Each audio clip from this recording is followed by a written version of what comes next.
I will be doing well-being at work, which is something I actually do as well with my company, Synergy, where we promote well-being, mental health in the workplace, especially with employers, employees, and individuals.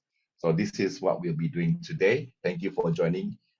Regardless of whether this is a course material that I need to do, I assure you that you will be getting a lot of content that will be most helpful for you in your workplace, if you're a manager, even if you're an employee, or even as an individual, right? So with that, let's begin. But since this is a well-being at work course, let's talk about our feelings today.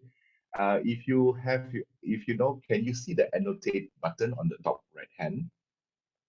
Can I invite all of you to just annotate how you're feeling? You can use you can write it in, or you can use a stamp. Just get happy feeling. What are the tools there? If you can see, can I see some reaction about how you are feeling today? Everybody got the annotate button. If you go to the top, the sharing screen, you will see annotate. Or if yes, excited to learn. Thank you very much, Melanie. Some more, can we have a few more posts there? Or if you want, if it's more comfortable for you, please use the chat as well. Just want to see how everybody is today. Oh, love it, love it. There's hearts there, happy, great.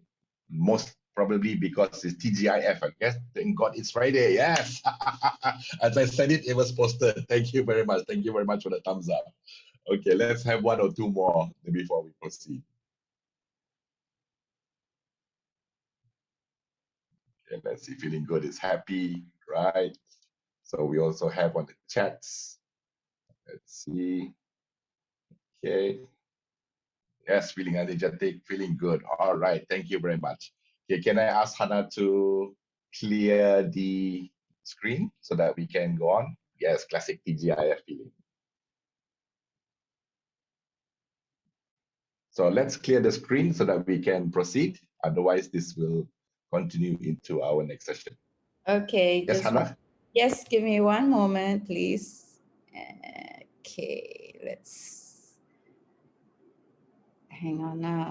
I can't find that button again. I don't know why. Yeah, so you just find the annotate button. Yes, I did. Technical difficulties. There we go. Okay, thank you. Sorry. All right. Okay, thank you very much. So thank you very much for sharing how you're feeling today. Thank God it's Friday. Yes, excited, great. All right, so today our topic is well-being at work. But before we go into the program itself, can I ask you, could you either in the chat or on this board here, rate how you feel? What do you think your well-being is? And also, what do you think are the main causes of poor well-being? So for your rating, just how you're feeling right at this moment. So 1 being poor and 10 being you are thriving. Everything you do is just happening, successful. So could you rate your well-being? And also please let us know, what do you think are main causes of poor well-being in people? Can I see some reaction? Hannah, you're recording, right? Sorry, just to let everybody know, I need to record this for the assessment as well. So this will only be shared with the lecturers that will be assessing how I do in this course. It won't be posted anywhere else. Thank you very much. All right, so how are we feeling? What's our well-being today? Do we have a 10? Can we put in a chat as well? 7, okay. Okay. Oh, wonderful, Lau. Okay, so next week is Saturday is your VLC final assessment. Thank you very much for joining. I will definitely join your session as well. Let me know the link there. All right. Thank you. So other ratings? Do we have any other people rating your well-being today? And also, what do you think are the main causes of poor well-being? Thank you very much. Hannah is number 9. Okay. So let me give maybe a 3 count before we continue. 1, 2, 3, no more. Okay. Hannah, could you clear the board, please?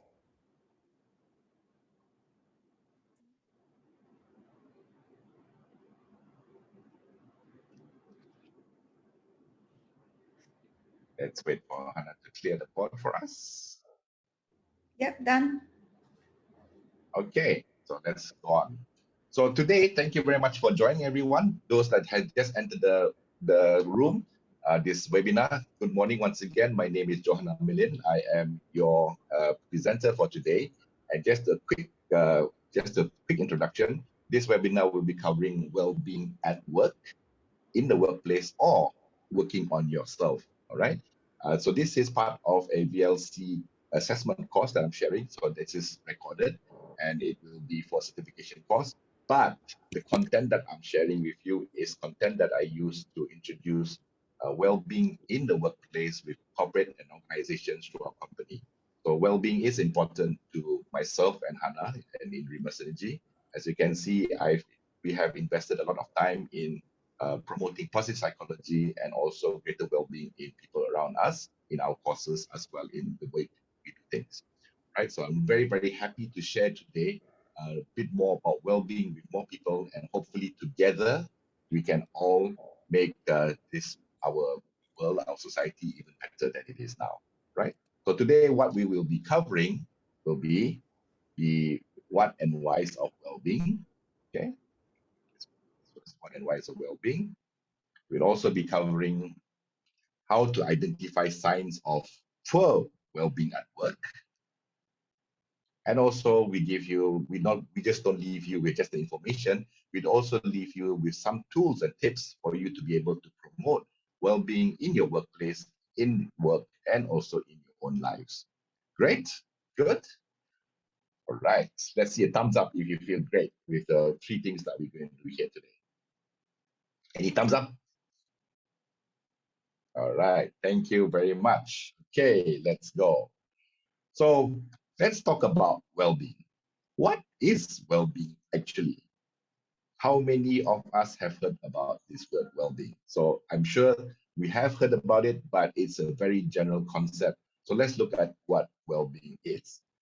One question I get when we do this as well is, well-being is mental health. What I'd like to share with you is, well-being is actually larger than that. It is not only our mental health, but it also covers a larger aspect of our whole life. It covers the environment and our interaction with the environment, our financial situation, how we feel, our spirituality, our work, vocations, how we are feeling at any given time, whether we have great relationships, are we physically healthy, and our mental health as well. So if we cover all of these things, then we talk about our general well-being. Now, well-being is very hard to define because it's subjective. Everybody has a different financial goal, different vocation, different emotions when they do something, different networks, right? So well-being is hard to define because it is subjective and relative to everybody individually. But generally, what it means is it covers the whole aspect of your life, not only the mental health, right? So we're looking at all of these things. So we go deeper and look at the 8 dimensions of well-being. Okay. So what do we mean by environmental? Environmental means that how are you interacting with both nature and your environment, whether it's at work, whether it's at home, or whether when you are socializing, or whenever you're going out, the nature, how are you interacting with the environment? Are you in a safe environment? Do you feel safe where you live or where you are? Okay, so this is what we mean by environmental well-being, something external and something internal. We talk about finance. Okay, are you managing your finances well? Are you meeting your financial goals? Let's say something happened to you, an illness, or you had a sudden need for money. Would you be able to handle that potential stress? So if you can, you have a better well-being. If you are stressed with money, you feel that you don't have enough all the time, and there's bills piling up, then probably you have poor financial well-being. You're feeling that, right? So these are what we talk about financial well-being. Spirituality doesn't necessarily mean about religion. It can mean how you are close to your religion, your God, but it also means knowing what your values are, that you found your meaning and purpose in life, and you are going ahead and trying to achieve the meaning and purpose. So values can be, do you, are you, is honesty important to you? Is integrity important to you? How are you use those values for you to interact with others? If your values are honesty, do you work with people that are dishonest? Do you have meaning and purpose? Are you clear with where you want to go?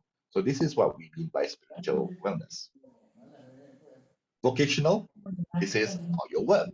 Are you passionate about your work? Uh, are you involved in the interests, and are you able to express yourself creatively? Are you doing the best that you can do? Are you in flow when you work? So this is what we mean by vocational wellness. Emotional wellness is being open, aware, and also being able to express your own feelings, and also at times being vulnerable. That means reaching out and asking for help when you need to, and also being aware of other people's thoughts and feelings. So when you have friends that say, "Hey, are you okay? You feel it seems like you're a bit depressed or stressed." So these people are a bit more in tune to emotions and feelings. These are what we call people with higher emotional well-being, right? Social well-being is, are you participating in and are you connected to your community? Are you out there building relationships? Are you investing in your relationships?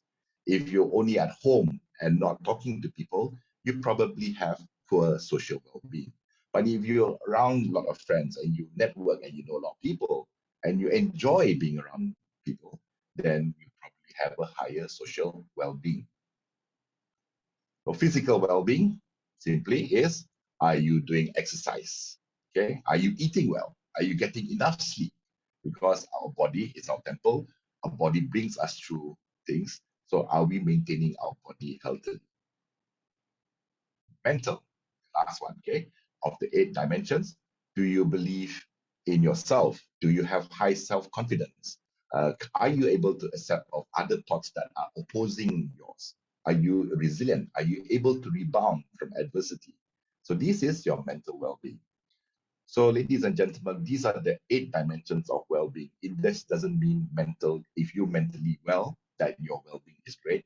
And as I mentioned earlier, it's very subjective. Some of us perhaps prefer financial well-being over others. Some of us prefer being around friends, so we have a higher social well-being than physical or mental. So that's all right. It's just that, again, different people have different needs and wants, and also different well-being goals. Okay, so now how do you know whether you have poor well-being or you have high well-being? So you look at a line and you draw a scale here. For example, environmental. If you are living in an environment where it is not safe, there are a lot of break-ins, or there's robberies around your area, or drug addicts, or crime is rampant in your area, then your external environment doesn't give you safety. It makes you feel less mentally safe, emotionally afraid. So these are situations where you may be feeling poorly. Okay, if you are feeling safe in your environment and you are interacting with your environment, you can get energy out of going to see sunsets or nature, then you probably have a higher well-being in the environment area. So this is how we can see in which area are we doing poorly or well in our well-being. Okay, so all of this also applies to work. Are we good so far? Okay, let's just on. Thank you very much. I see some of you are still entering. Welcome again to our session. Okay, right. So let's go on. So let's look at what is well-being. So well-being, the definition that I prefer is it's fundamental to our overall health as an individual and enables us to successfully overcome any difficulties and also achieve what we want in life. So basically, well-being is the difference between surviving in this life and thriving in this life. Okay, so that is the general definition of what well-being is. Okay, so because like I said just now, well-being can be different from everybody. For everybody, some people may feel that when I am financially well, my well-being is well. When I'm doing work well, that's when my well-being is high. But the difference is, are you surviving or are you thriving in your environment? Okay, so how do you think Malaysians are doing with well-being at work? Can you share your thoughts? I'd like to hear your thoughts. Just share in the chat. What do you think? How you think our Malaysian workspace is? Are we high? We're doing very well, or can be better? Let's hear. Let's see some chats here. Okay.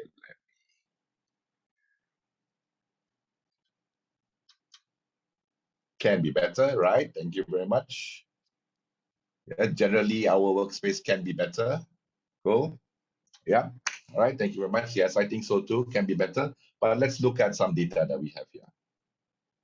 Okay, so this is from the AIA Vitality Malaysia's Healthiest Workplace survey, where they interviewed 17,595 employees from 230 organizations in Malaysia. If you are interested in this report, you can look for it in the healthiestworkplace.aia.com or for the 2019 results. They don't seem to have the 2020 yet, but I suspect 2020 will be worse than 2019 for obvious reasons. So let's look at what the 2019 results showed us about the Malaysian workplace in general. In the Malaysian workplace in general, 90% of employees have not eaten a balanced diet. That means fast food or oily food or less vegetable and no fruits. 66% of employees did less than 150 minutes of physical activity. So in a week, right? So that works out to be, you did less than 30 minutes. If you're working days of 5 working days, that means they did less than 30 minutes of activity, physical activity in a day. And generally people say, the physicians say, try to do 20 minutes at least every day for you to have a healthy lifestyle. So even that is not being achieved by our workers in the workplace. 53% of employees sleep less than 7 hours a night, which again can affect our health, can affect our mental state as well, right? So again, at least we should be getting 7 hours a night. Again, high numbers, 53% of our employees in this survey. 51% had at least one dimension of work-related stress. Okay, that's quite high. Half of the employees are stressed. 22% of employees said they had a lot of financial concerns. And I'm sure this number has increased during the pandemic. 20% of employees have mentioned or reported that they had been bullied at work, either fat shaming or sexual harassment. Some sort of bullying had happened in the workplace. So workplaces are not environments that are safe for some of them. 16% of employees reported low engagement in the workplace. So either they are not doing work that they feel is their vocation, they're not passionate about what they're doing, or the work given to them is not right for them. 7% of employees have reported having a high anxiety or depressive symptoms. So this is also another situation, because even in befrienders, we know that these reports are normally very lowly reported because of stigma about depression and high anxiety. So normally these numbers should be higher, but again, of concern, if they're not handled, high anxiety and depression can continue and also affect other parts of the business or the employee's work. So this is, according to the survey in 2019, the situation, the general situation of the Malaysian workplace. Not very encouraging, is it? Yes, a lot of McD, KFC there, and thank you. Right, so let's move on. So looking at it, as we said earlier, can be better. If only our workspace is a bit better, maybe our productivity also can increase. So looking at the situation, I'd like to ask you all again, could you annotate or pull a line? This is like primary school or secondary school, okay? Just connect the lines here. What area of the 8 dimensions of well-being are these affecting? Okay, so what's an unbalanced diet? Where do you think it should go? Thank you, Andy. Great. Can we have some more? Anybody else? Let's see. Cool.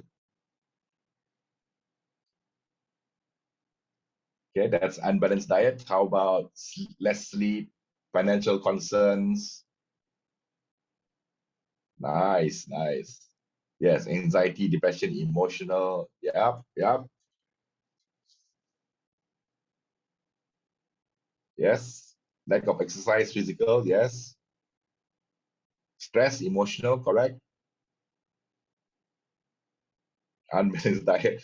Yes, I like that. Unbalanced diet could also be mental because sometimes we stress eat, right? Yeah, so not only physical, it could also be some mental issue or emotional issue as well. Thank you very much. That's great. Okay, so we got low engagement is social. Yes. Nice, nice.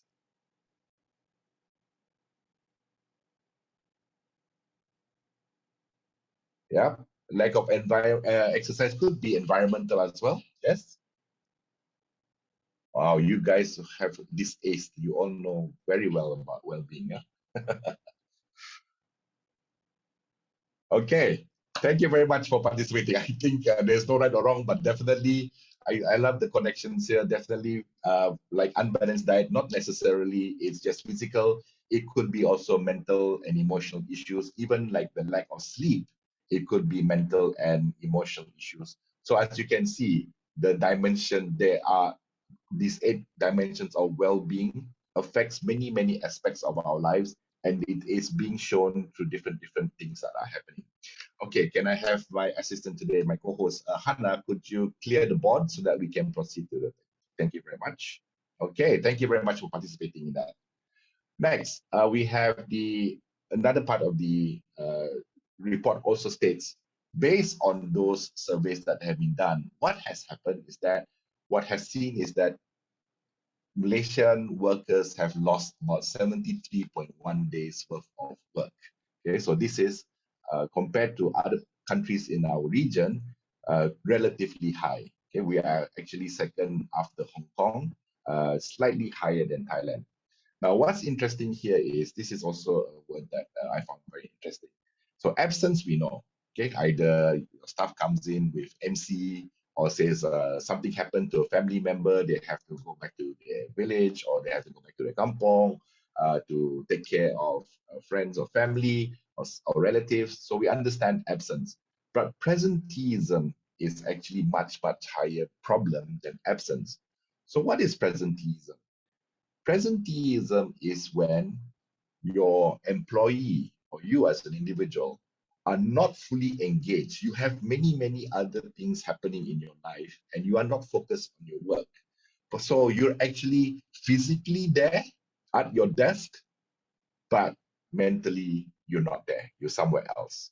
So what could happen here is that it could also really come back to more errors in your work, uh, less morale, and also affecting other people around them. Okay, so presenteeism in Malaysia is higher than absenteeism. But presenteeism is also a situation, not a good situation. Just because they're there in their seats doesn't mean that they are being productive.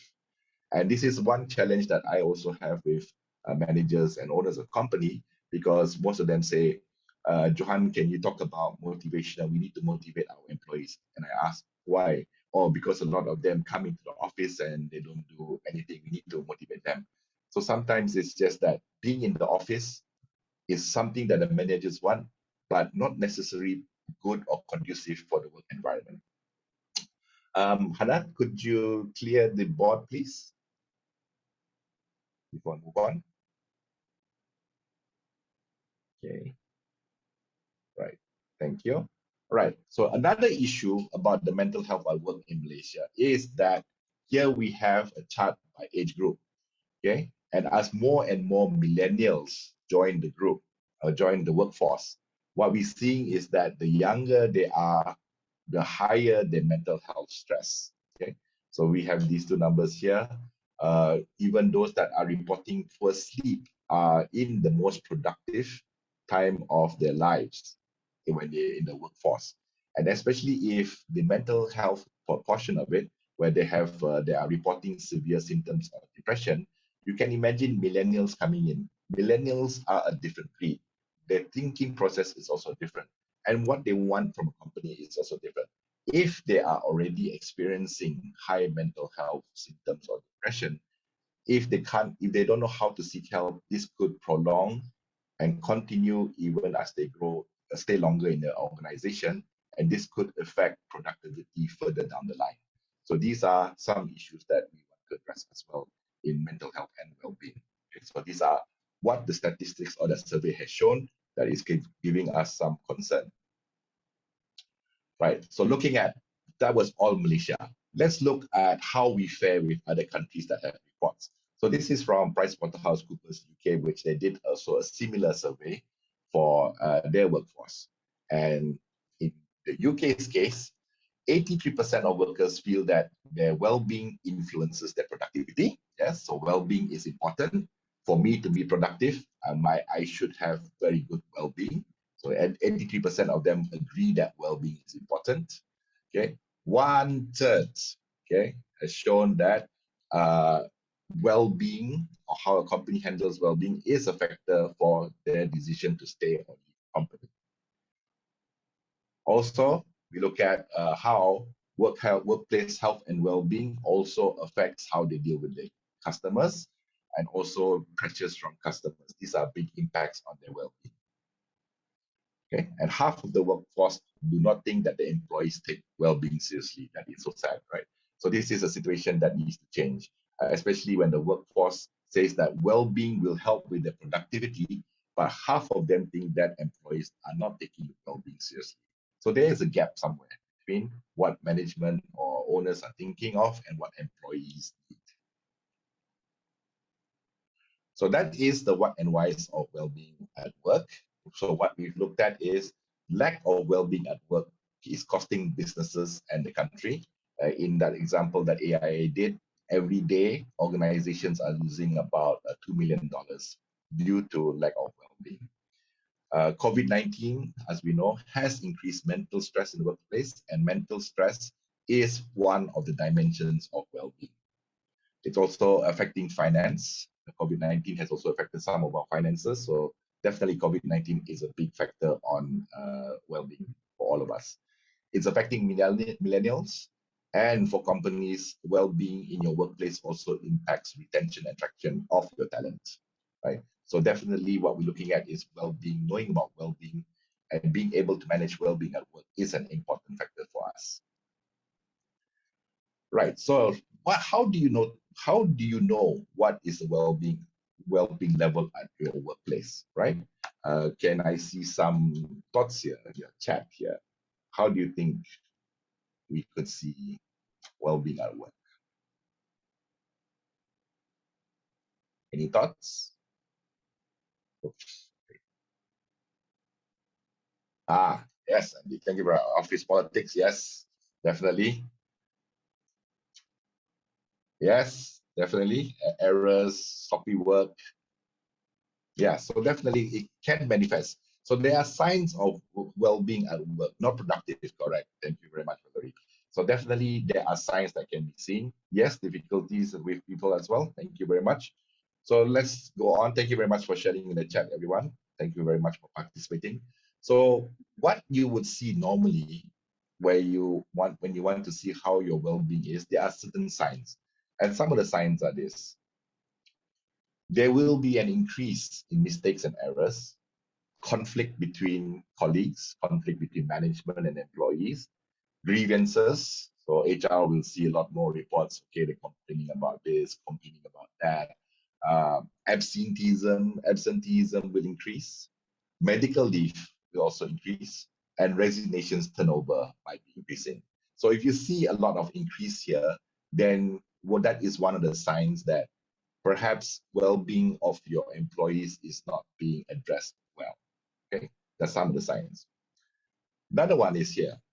There is a drop on productivity, as mentioned in the chat as well. Drop in productivity, drop in morale of all your employees.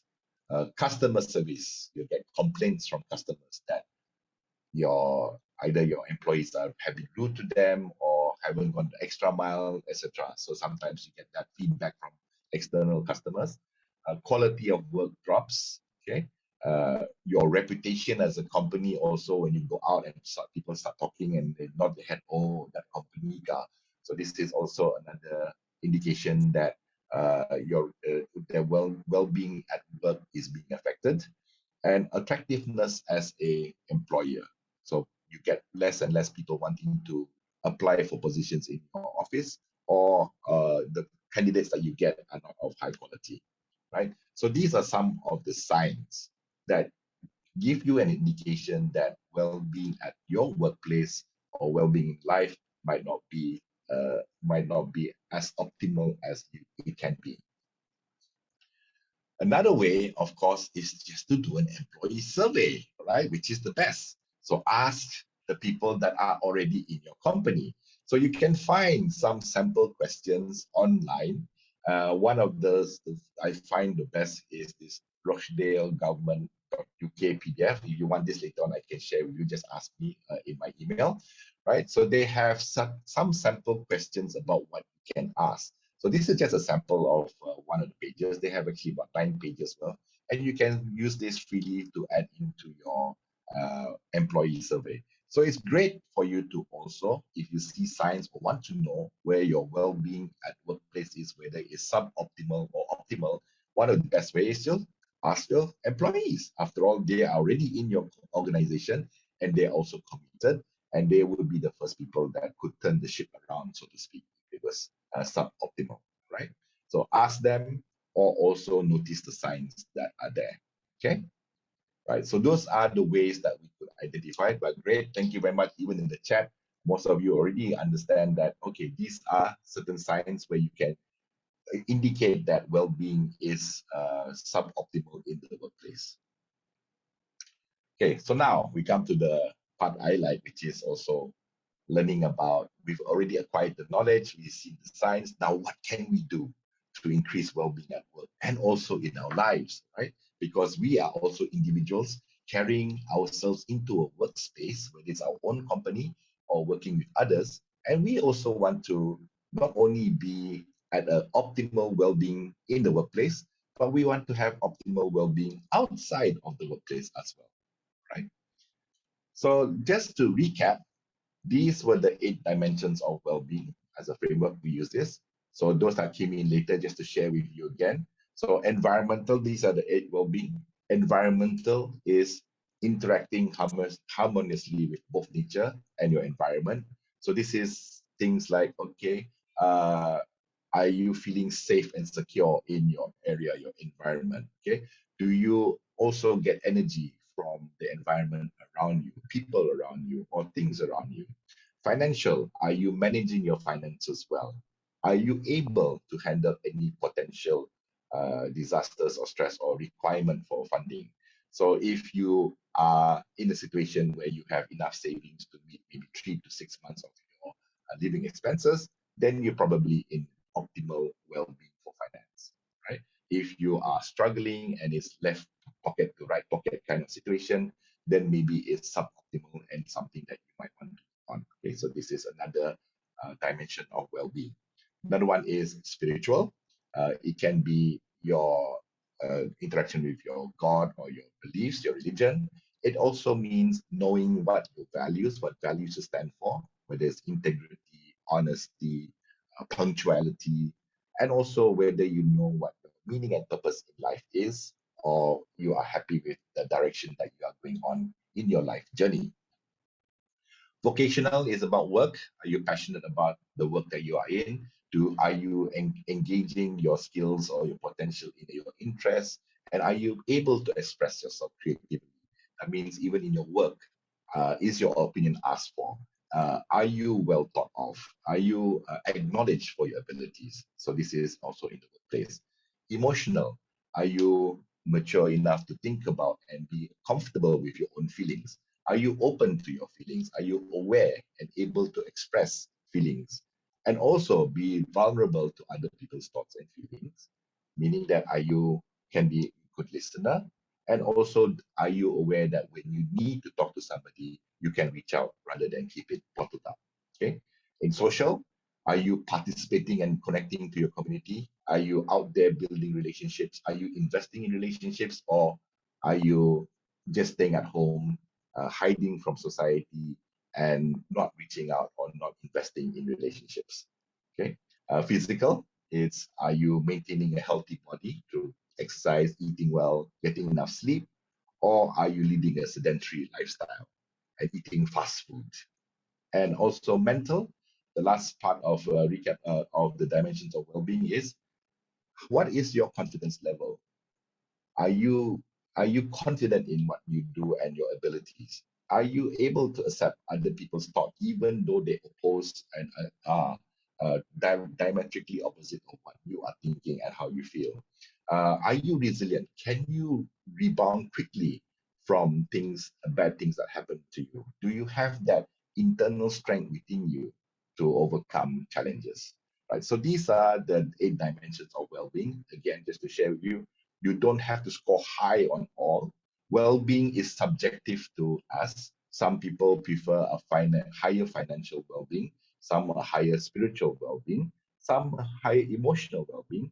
So at the end of the day, you do you. But as long as you know that if you are optimal in all of these areas, then you will be having a higher well-being and able to operate and achieve the full potential of what you are capable of, right? So that's the recap of the 8 dimensions of well-being that we are using for this well-being at work webinar.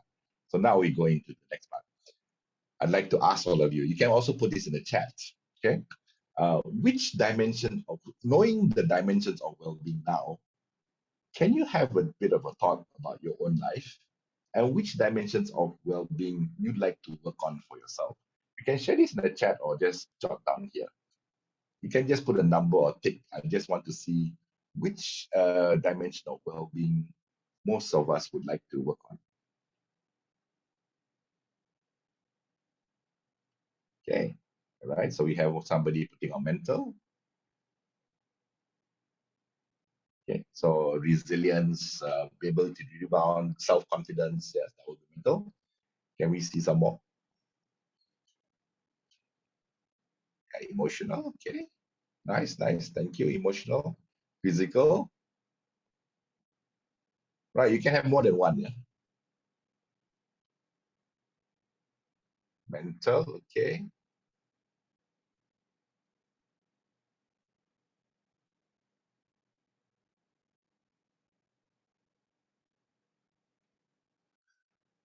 Okay, let's see a bit more.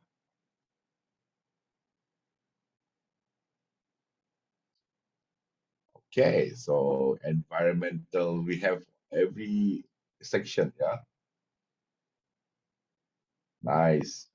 Yeah, physical, social. For myself, just to share, at the moment it would be physical. I'm trying to lose weight and eat better. And I just to share, it has affected my mental as well. It makes me more alert, and it makes me more how to say aware of my environment, because then you go out for exercise, you're trying to look at nicer places with fresh air, etc. So definitely physical for me at the moment. Social is also important. Vocational as well, because I'm part of this course is working on my ability to train. So these are some of the things that I'm working on.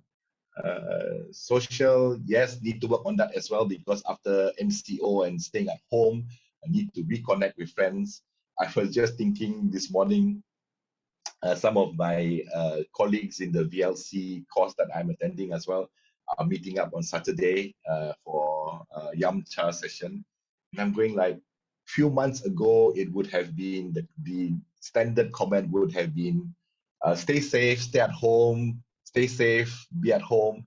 Now it says, okay, now it's most of the standard greeting is that, hey, let's meet up, let's have a cup of coffee. So things have changed, and I think it's again time to invest back in the social aspect as well.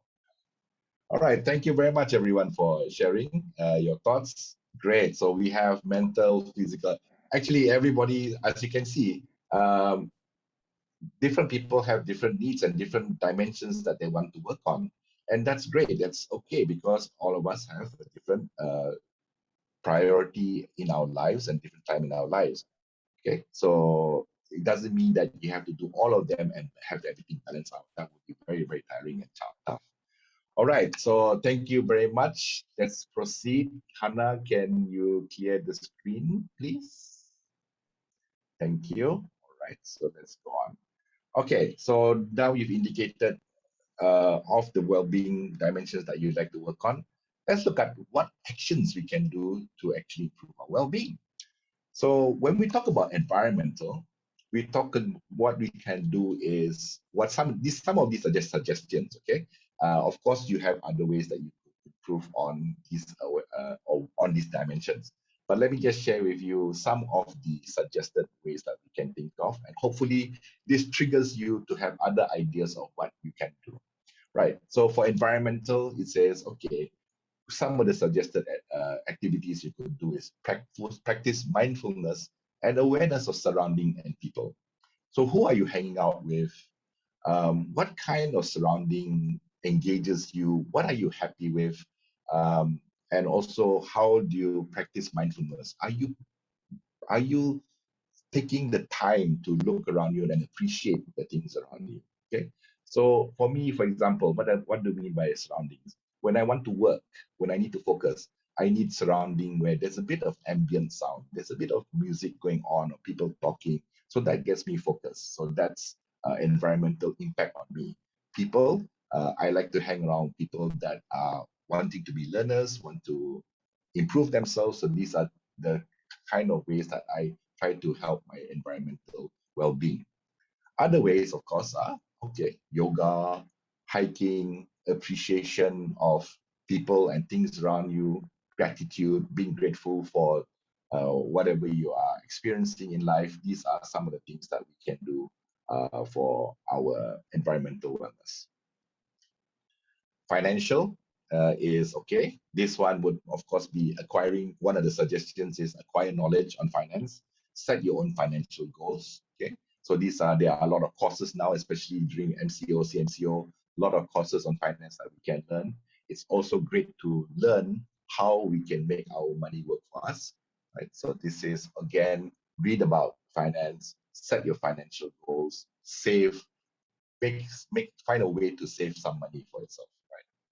Okay. Now, spiritual, find your passion, purpose, and what makes you tick, right? So this one is a bit more challenging, I know, because it's about discovering. It's great if you already know what your purpose and meaning and how you find meaning in life, but some of us might not have reached that level yet. So, but what can you do to find your purpose? What is your purpose? What is your meaning in life? And the greatest thing I can suggest to you is just try things out. Find what makes your heart sing, what makes you excited to get up. So that would be your what you think would be your purpose and meaning in life. Sometimes we are at a stage in our lives where we haven't found it yet, but it doesn't mean that you should just sit back and not explore. Go out and discover what else is available out there. Yes. Okay. Okay. Hang on. I'm just having some technical issue my screen. Okay. Let's go on to the next one. Okay. So vocational, do work that ignites your passion. Right? Of course, easier said than done. Maybe you're already in a job where that can't be happening. But if you have tried to find something that ignites your passion, makes you excited to get up, makes you want to get to office, makes you want to do the work and the assignments that they give you, right? So for that, if it's not your work, you could do volunteering and trying. Oh, okay, hang on, yeah. Sorry, I'm sharing the wrong screen. Okay, hang on, yeah. Let me just get back. Sorry, yeah. Yes, this is why we learn on this course. We're learning all the technical challenges that we have here. Okay. All right. Thank you. Thank you. Thank you, Andy, so much. Thank you so much.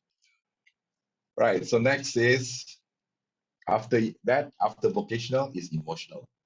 Try to tune into your feelings, find a safe space to communicate your feelings. So this could be like with volunteer befrienders, it could be calling a befrienders, or also talking to psychologists, a psychiatrist, or people that you feel that can keep your confidence, people that you are feel safe with. Talk to them, communicate with them, and also get in touch with your feelings. Also try to be somebody that is a good listener and also support others when they want to share how they feel, right? So respecting each other's emotions as well. Social, this is a great one. You have to make an effort. Okay, just because you're out there doesn't mean that it's easy to build your relationship. Make an effort, invest in your relationships. When people invite you to go minum, go lah once in a while. At least just being together, chatting about things is a way for us to socialize. But we have to make the effort. We have to set aside because it's very easy for us to say, oh, I'm busy today, I can't go. If that person or that relationship is important to you, make the effort, make the time, and invest in that relationship. Okay. Another way is also join clubs, join, like, for example, Toastmasters, Agora speakers, JCs, Rotary clubs, these kind of social organizations where you can meet others and also chat and build up your network and also build your relationships. Physical, definitely exercise, eat balanced meals, set health goals. What you could do is join a gym, find buddies, surround yourself. Again, this is part of the environment. Surround yourself with people that are also people that want to join you in this health goal as well, so they can buddy you or join people that are fit, right? So this is another way that you could take action and also build your physical well-being. Mental is, I encourage you to learn new things. Challenge yourself, even though it can be uncomfortable. Just be curious, learn, like we did with this course as well. What is it about? Doesn't matter. Let's just challenge ourselves and find out what we can do or what we can learn from this. Be curious and accept that saying yes will open a lot of doors for us. All right. Okay, so these are some suggested actions that we can do to improve our well-being in our personal life. Some of these can also be applied to companies. Companies can have, for example, social. Companies can have clubs within the organization. They have sports club. I believe some big organizations have sports club. So join those. Even for vocational, does your company allow you to transfer to the other departments easily? Do they have a situation where you can try out for a short term, another task, another role?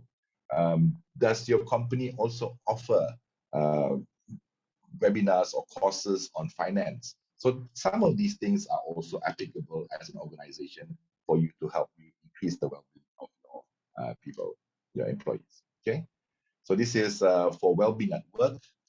For environmental, of course, important is policies, transparent communication, and integrity. Just because the policies are there, it doesn't mean that they will be followed. So people will see that, yes, there are SOPs, policies, HR policies, etc.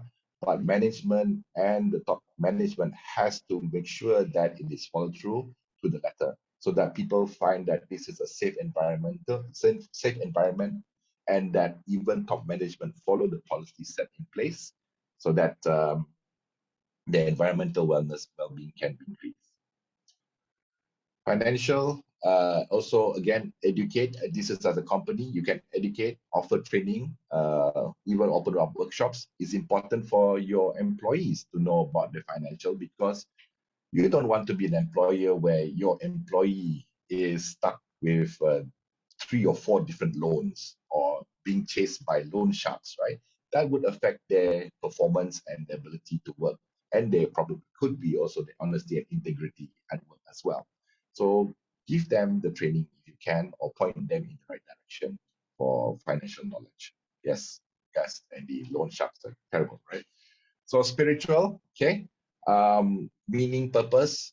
Are you identifying them? Are you putting them in a position based on their strengths? Have you done strengths profiling, personality profiling? Are you opening them up to internal transfers so that they can actually try out different departments and also seeing what their meaning and purpose in life could be? What engages them more? Are we doing this as a company?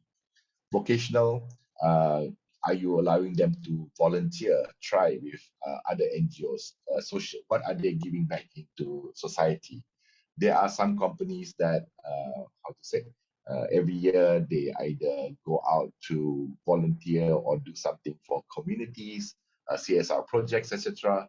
Is that something that is being done? Even for work-wise, what else are we doing for employees, giving them opportunities to embrace other challenges in life to see what they are good at? Emotional, are feelings and thoughts respected and heard in the company, right? So respected and heard is not my way is or the highway. It's listen to each other, have open discussions, have mediated conversations.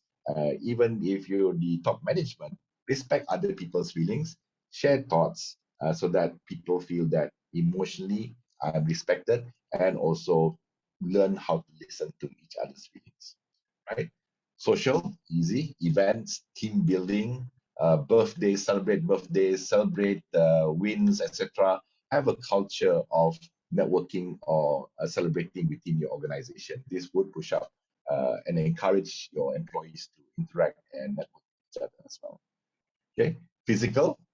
Some companies have this in-house competitions, joint marathons, half marathons, sponsor their employees for certain sports events, incentives for eating well. Maybe you could even do calculating the blood sugar levels. Weight might be a bit sensitive, but blood sugar and weight, overall health could be measured in other ways. Gym membership also, maybe helping them out with gym membership. That could be something that we could do, as a company. Mental, okay, challenge them, ask them, always look at who you could encourage to take up another post, give them opportunities to say yes, and give them opportunities to be curious and challenge themselves. Is that being done in your organization? So these are some actions if you're management, you could take to increase well-being in your workplace and also the well-being of your employees, right? So we've covered personal actions that we can take. We also covered what we can do at work. Right. So looking back at these, remember this one again, the AI Vitality Malaysia Healthiest Workplace. If we look back, you did connect the lines. They are all related. So this is like physical, mental, okay? Physical, because you're not eating a balanced diet, definitely affecting the physical well-being, but it also could be due to mental well-being that this is happening. Okay, physical stress as well. Okay, why are they not exercising enough? We have physical, mental here for this one as well. Okay, so it's physical, mental. So a lot of what's happening in Malaysia, we can see is related to physical and mental issues. So based on the survey that AIA did, we can see that in Malaysia, in our workplace, which well-being is poor is physical, mental, right, and spiritual. Are your employees being put in the right positions? Are they engaging their full strength? Are you using their personality and characteristic or their working styles properly in your organization? Physical limitations. They're not sleeping well. They're not eating well. They're not moving well. Okay, so some of these issues can be solved by certain policies. I know of some companies in Sabah where what they are doing is that for physical well-being, they don't allow the staff to use the elevators. All of them have to use the staircase, right? So they shut down the elevator in the building. Everybody has to use staircase, so at least there's some physical activity that need to do. So these are some of the things that you consider doing, right? So this is a snapshot of a representative of what the Malaysian workplace is like and is something that you could consider, and also we've given you some action plans to consider for you to improve the well-being in your workplace if it also relates to you. Okay, so here we come to Q&As, or any other action or tips that you want to share. Please jot down. If you have any questions, do let me know in the chat. So what I'm going to do is I'm going to stop share now. Okay, right, and open to questions. All right, so I do have a question here. This, I won't say who. So the person says, okay, they're in the tourism industry, so a lot of them, a lot of the employees are dealing with some kind of mental stress. Okay, so what could we do for them? So for this one, it's very challenging because it is an external environment that's affecting them. The tourism industry in Sabah is really affected. We're not even getting tourists coming in. Definitely, there's no income happening. So the future for that kind of industry is at the moment very bleak. What could happen here is give them some optimism. Is there something else that they could be doing? Is there some way the business could pivot? Is there something that we could do to survive? A bit of hope here, or just trying out something else, could help your employees or staff at least say, okay, this is something that we can do for now until the tourism industry comes back. But doing nothing or just waiting for tourism to open up is going to continue the feelings that they have, emotions that they have. Right. So what we have to find here is some glimmer of hope, some optimism. Even if it works out or doesn't work out in the long run, having people actively engage the energy in doing something is better than doing nothing, because when they do nothing, they will be having surrounded by very dark clouds and dark thoughts. But doing something, having some direction, whether in the long term it is the right direction or not, is better than not. Energy begets energy. So if you are having momentum, that energy will be contagious. And who knows, that business could be another portion of your tourism business in future. So that would be the quick answer for that. Of course, there's other issues like loss of control of the future, because they don't know what's going on. The industry doesn't have any clear direction or instructions or direction of what's happening. We don't know when tourists will come back. We don't know how many tourists will come back. We don't know which tourists will come back, the high-paying ones or the backpacker type of tourists. So there's still a lot of uncertainty. So uncertainty will bring a lot of mental stress to people. So try to do, I would say, find something, even though it might not be hugely profitable, something for your business or your company to engage in and do. So at least there's some energy, some activity going on. All right. So that would be something I can share here. Okay. Right. Let's see. Any other questions? Thank you, Melissa Lim. Yes, thank you. Energy must be constant. Yes.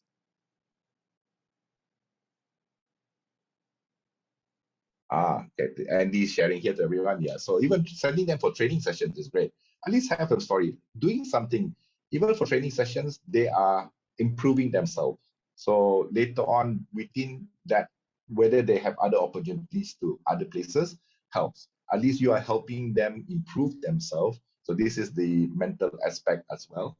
Improve themselves, vocational also, you're giving them opportunities to see that, hey, maybe I like this one more, because things change and our needs also change. So maybe I like this one more. Maybe they can build a career in that new thing. So give them training as well. Yes, thank you very much, Andy. That's great. Okay, do we have any other questions? Buckminster Fuller, law or precision. Right. So now is 11 o'clock. If we don't have any more questions, I think we will be ending the webinar. I would like to thank everybody so much for coming in and I had some technical difficulty. I couldn't see everybody's chat on the screen here, but hey, that is part of the learning in this VLC, right? But I would like to thank everybody for coming in to this session. I hope you got something out of it. I hope that your well-being will be improving after this. Just remember, eat well, get enough sleep, because we all workers in Malaysian health place, right? Right. So that would be great for us, right? With that, thank you very much. If you have any questions that you do want to ask, you can find me on Facebook and LinkedIn. I'll be very, very happy to respond and share more with you. All right. Thank you very much for coming in today. Johan, Yes. there's a request for group Yes. photo. Okay. All right. Okay. Who wants to be in a group photo? Please put on your camera. We will be taking one. Thank you very much, ladies.